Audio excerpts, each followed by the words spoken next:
రాష్ట్ర వ్యాప్తంగా పింఛన్దారులకు వారి బ్యాంకు ఖాతాల్లోకే జమ చేసే విధంగా పంచాయతీరాజ్ మార్గదర్శకాలు జారీ చేసింది.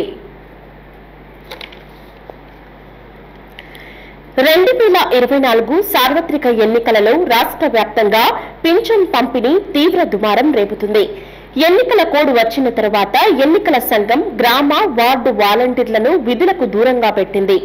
దీంతో ప్రతిపక్ష పార్టీలు తెలుగుదేశం, కాంగ్రెస్, జనసేన, బీజేపీ పార్టీలు పింఛన్ పంపిణీని సచివాలయ సిబ్బందితో లబ్ధిదారులకు ఇంటి వద్దకు వెళ్లి అందించాలని ప్రభుత్వాన్ని, గవర్నర్ను కలిసి కోరారు. కానీ దురుద్దేశంతో పింఛన్ లబ్ధిదారులను సచివాలయ కార్యాలయం వద్దకు పిలిపించి ఇవ్వడంతో రాష్ట్ర వ్యాప్తంగా 36 మంది వృద్ధులు మృతి చెందారు. బగబగ మండే ఎండల మధ్య సచివాలయం వద్ద గంటల కొద్దీ వేచి ఉండే విధంగా అధికారులు ప్రవర్తించిన తీరు విమర్శలకు దారితీసింది. వాలంటీర్లు లేకుంటే పింఛన్ అందదు అనే విధంగా ప్రభుత్వం వ్యవహరించింది. దీంతో అప్రమత్తమైన టీడీపీ, జనసేన, బీజేపీ నాయకులు పింఛన్లను 1వ తేదీ లబ్ధిదారుల ఇంటి వద్దకు వెళ్లి పంపిణీ చేయాలని ప్రభుత్వంపై మరియు గవర్నర్పై ఒత్తిడి తీసుకుని వచ్చారు. దీంతో స్పందించిన రాష్ట్ర చీఫ్ సెక్రటరీ ఆదేశాల మేరకు పంచాయతీరాజ్ మార్గదర్శకాలు జారీ చేసింది. మే, జూన్ నెలలకు సంబంధించి ఎలాంటి ఇబ్బందులు లేకుండా పెన్షన్ పంపిణీ చేయాలని సూచించింది. దీని ప్రకారం బ్యాంకు ఖాతాలు ఉన్నవారికి నగదు బదిలీ ద్వారా నేరుగా ఖాతాల్లోకి సొమ్ము జమ చేస్తారు. బ్యాంక్ అకౌంట్ ఆధార్తో మ్యాప్ అయిన వారికి వర్తిస్తుంది.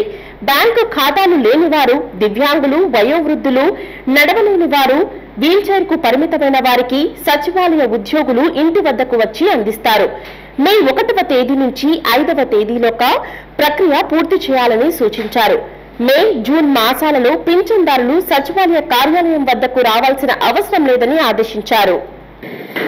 ఎన్నికల కమిషన్ వారి ఆదేశాల మేరకు రాష్ట్ర ప్రభుత్వం ఈ పెన్షన్ పంపిణీని మరింత సరళవంతంగా చేయడం, పెద్ద వయస్సులో ఉన్న వాళ్ళని మరి సెక్రటేరియట్ కార్యాలయాల దగ్గరికి పిలిపించడం, వాళ్ళకి ఇవ్వడం అనే ప్రక్రియను కూడా ఇంకా సులభతరం చేస్తూ డీబీటీ అంటే డైరెక్ట్ బెనిఫిట్ ట్రాన్స్ఫర్ అంటే లబ్ధిదారుల అకౌంట్లకు, బ్యాంక్ అకౌంట్లకు పెన్షన్ని 1వ తేదీ ఉదయం 10:30 కల్లా వాళ్ళ బ్యాంక్ అకౌంట్లలో జమ చేయడం అనేది జరుగుతుంది.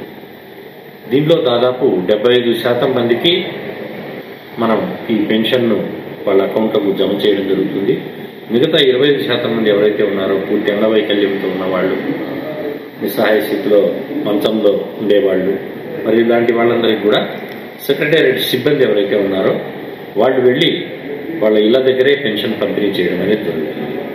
ఈ సందర్భంగా మరి ఒక విన్నపం ఏమిటంటే, ఎక్కడైనా ఏదైనా సందర్భంలో 100% మనం పెన్షన్ పంపిణీ చేయగలము. ఎక్కడైనా ఏదైనా బ్యాంక్ అకౌంట్కు సంబంధించిన సమస్యలు ఉండి ఎవరికైతే బ్యాంక్ అకౌంట్లో డబ్బు జమ కాలేదో అట్లాంటి వాళ్ళ విషయంలో కూడా ప్రభుత్వం స్పష్టంగా ఆదేశాలు ఇచ్చింది.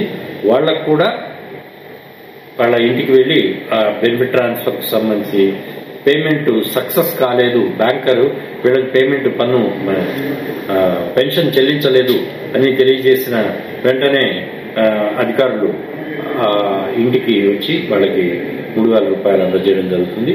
ఇది 3వ తేదీ తర్వాత జరుగుతుంది. ఈ మొత్తం 75% మందికి 1వ తేదీ ఉదయం 10:30 కల్లా వాళ్ళకి పెన్షన్ వాళ్ళ బ్యాంక్ అకౌంట్లలో జమ చేయడం జరుగుతుంది.